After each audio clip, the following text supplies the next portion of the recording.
삼국지를 보다 보면 유비는 사람의 마음을 얻는 인물로 기억되고, 조조는 가장 현실적인 리더로 기억되고, 제갈량은 뛰어난 전략가로 기억됩니다. 그런데 손권은 조금 다릅니다. 이상하게도 손권은 가장 화려한 인물처럼 보이지는 않습니다. 유비처럼 인간적인 매력이 강하게 드러나는 것도 아니고, 조조처럼 압도적인 존재감으로 장면을 장악하는 느낌도 아니고, 제갈량처럼 천재라는 인상을 강하게 남기는 것도 아닙니다. 그래서 삼국지를 처음 보는 분들은 손권을 상대적으로 덜 인상적인 인물로 느끼기도 합니다. 하지만 삼국지를 조금 더 깊이 보면 오히려 손권은 아주 무서운 인물입니다. 왜냐하면 그는 가장 화려하게 빛난 사람은 아닐지 몰라도 가장 오래 살아남는 선택을 할 줄 알았던 사람이기 때문입니다. 그리고 역사에서 끝까지 살아남는 사람은 대체로 가장 강한 사람보다 가장 정확하게 선택한 사람인 경우가 많습니다. 오늘은 이 이야기를 해보겠습니다. 손권은 왜 가장 오래 살아남는 선택을 할 수 있었을까? 이 질문을 이해하려면 먼저 손권이 어떤 자리에서 시작했는지 봐야 합니다. 손권은 완전히 무에서 시작한 인물이 아닙니다. 이 점에서 유비와는 다릅니다. 그는 형 손책이 다져놓은 기반을 물려받았고, 그 뒤에는 아버지 손견부터 이어지는 손씨 가문의 전쟁 경험과 명성이 있었습니다. 즉, 손권은 처음부터 아무것도 없는 사람은 아니었습니다. 하지만 그렇다고 해서 그 길이 쉬웠던 것도 아닙니다. 오히려 반대로 누군가가 만들어 놓은 기반을 이어받는 사람은 다른 종류의 어려움을 겪습니다. 새롭게 시작하는 사람은 자기 스타일대로 만들 수 있습니다.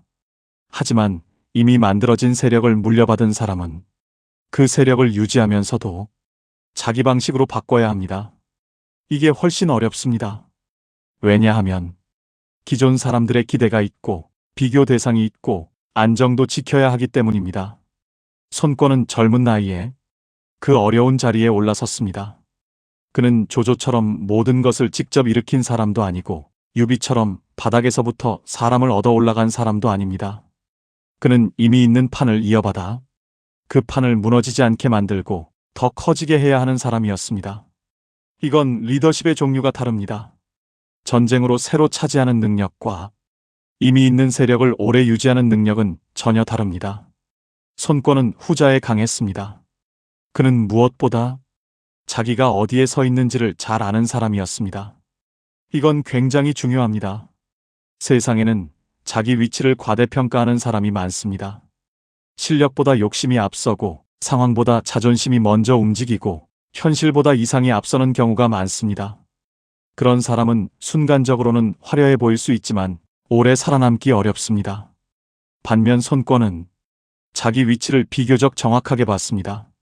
조조가 얼마나 강한지, 유비가 어떤 사람인지, 강동이 가진 장점과 약점이 무엇인지, 언제 싸워야 하고 언제 참아야 하는지, 언제 손을 잡아야 하고 언제 거리를 둬야 하는지, 이런 걸 꽤 잘 판단했습니다. 즉, 손권은 영웅형 리더라기보다 균형형 리더에 가까웠습니다. 이게 손권의 첫 번째 강점입니다. 그는 무리하게 자기 자신을 증명하려 들지 않았습니다. 많은 리더들은 내가 직접 보여줘야 한다, 내가 이겼다는 걸 증명해야 한다, 이 욕구에 끌려갑니다.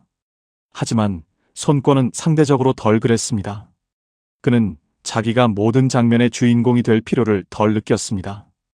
이건 의외로 큰 강점입니다. 왜냐하면 주인공이 되려는 욕심이 강할수록 판단이 감정적으로 흔들리기 쉽기 때문입니다.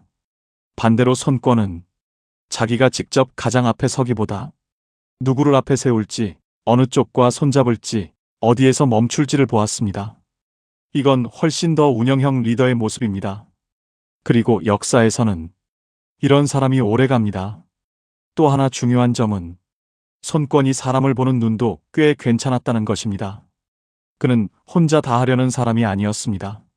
주유, 장소, 노숙, 여몽, 육손 같은 인물들을 각 시기마다 쓰고 판단하고 결정적인 순간에 내세울 줄 알았습니다.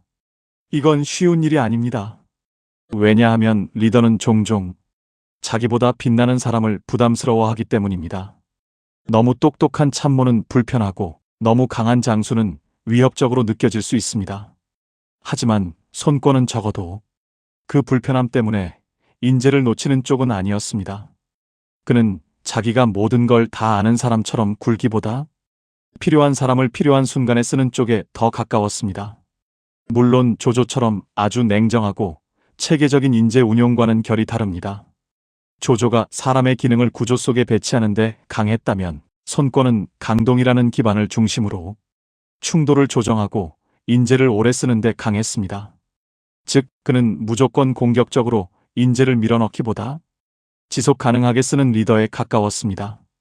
이게 강동 세력이 오래 버틴 이유 중 하나입니다. 나라든 조직이든 처음 세우는 힘도 중요하지만 오래 유지하는 힘은 또 따로 있습니다.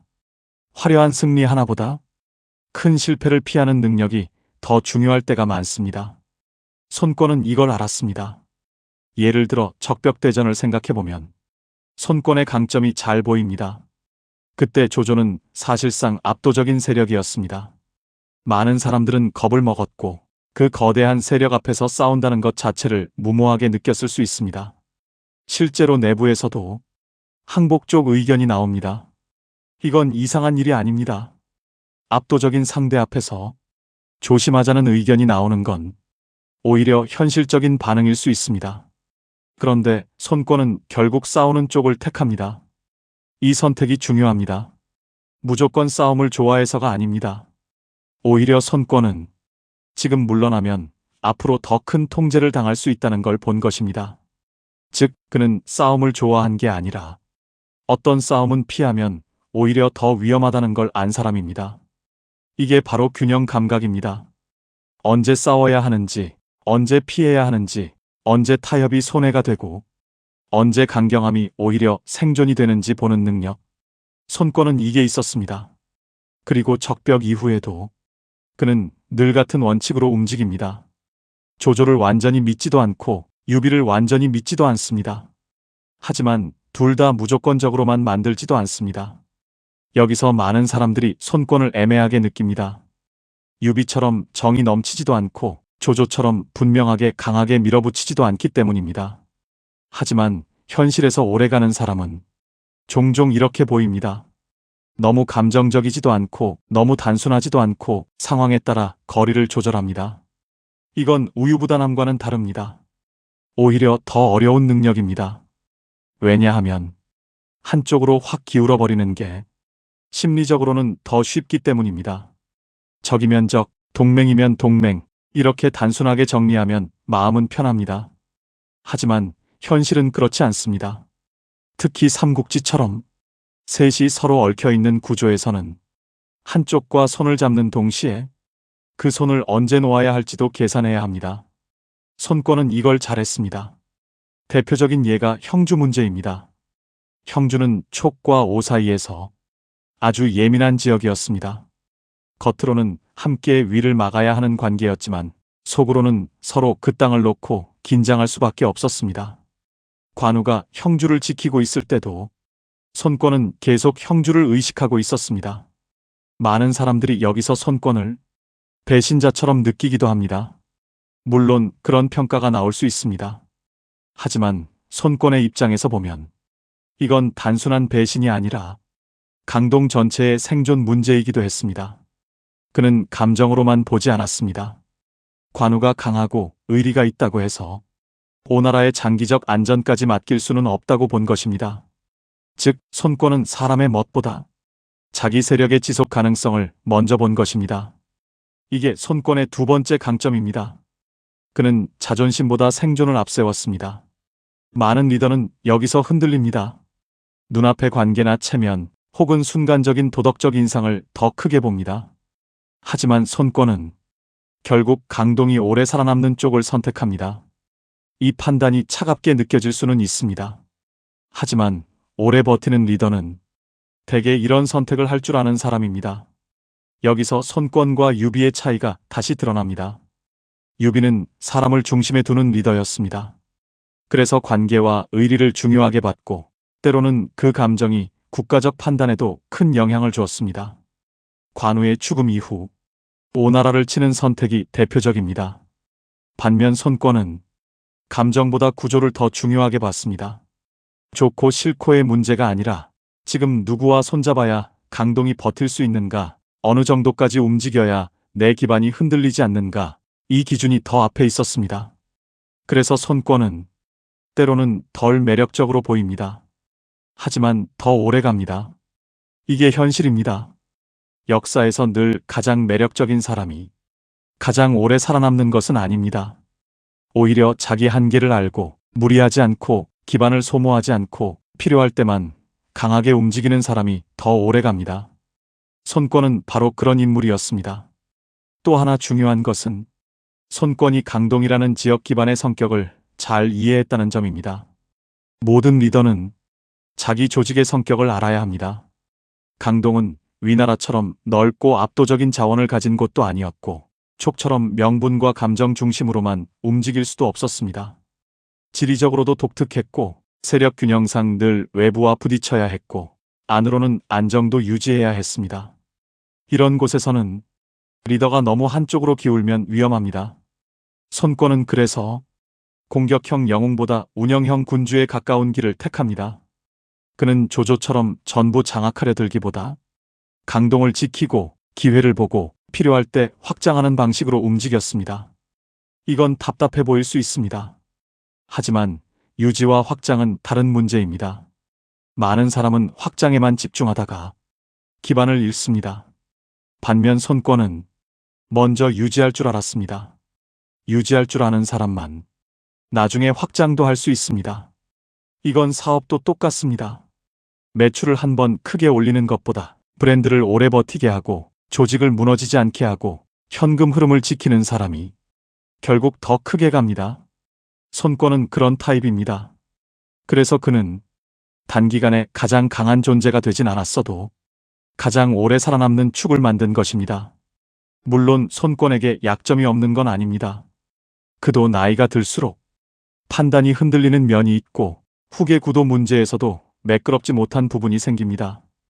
이건 중요한 지점입니다. 오래 살아남는 리더가 반드시 끝까지 완벽한 것은 아닙니다. 다만 적어도 중요한 시기에는 중요한 선택을 망치지 않는 것이 중요합니다. 손권은 핵심 시기마다 그걸 꽤 잘 해냈습니다. 즉, 그는 완벽해서 오래 산 게 아니라 결정적으로 무너지는 선택을 잘 피했기 때문에 오래 간 것입니다. 이건 대단한 능력입니다. 세상에는 화려한 승리보다 치명적인 실수를 안 하는 것이 더 큰 힘이 되는 순간이 많습니다. 손권은 바로 그걸 보여줍니다. 삼국지를 보다 보면 유비는 감정적으로 기억되고 조조는 구조적으로 기억되고 제갈량은 지적으로 기억됩니다. 그런데 손권은 생존 감각으로 기억해야 하는 인물입니다. 그는 가장 극적인 사람은 아닙니다. 하지만 가장 현실적으로 오래가는 선택을 할 줄 아는 사람이었습니다. 그래서 삼국지 전체를 보면 손권은 화려한 주인공은 아닐지 몰라도 가장 만만하게 보면 안 되는 군주입니다. 그는 자기를 과시하기보다 자기 판을 지켰고 상대를 무시하기보다 상황을 읽었고 사람을 소모하기보다 기반을 오래가게 만들었습니다. 이게 바로 손권의 힘입니다. 오늘 이야기를 한 줄로 정리하면 이렇습니다. 손권은 가장 강한 사람이라서가 아니라 언제 싸우고 언제 멈추고 누구와 손잡아야 오래 살아남는지를 정확히 읽었기 때문에 가장 오래 살아남는 선택을 할 수 있었습니다. 다음 편에서는 왜 유비와 조조, 손권은 모두 달랐는데 각자 자기 방식으로 시대를 버틸 수 있었는지 세 리더의 차이를 한 번에 정리해 보겠습니다.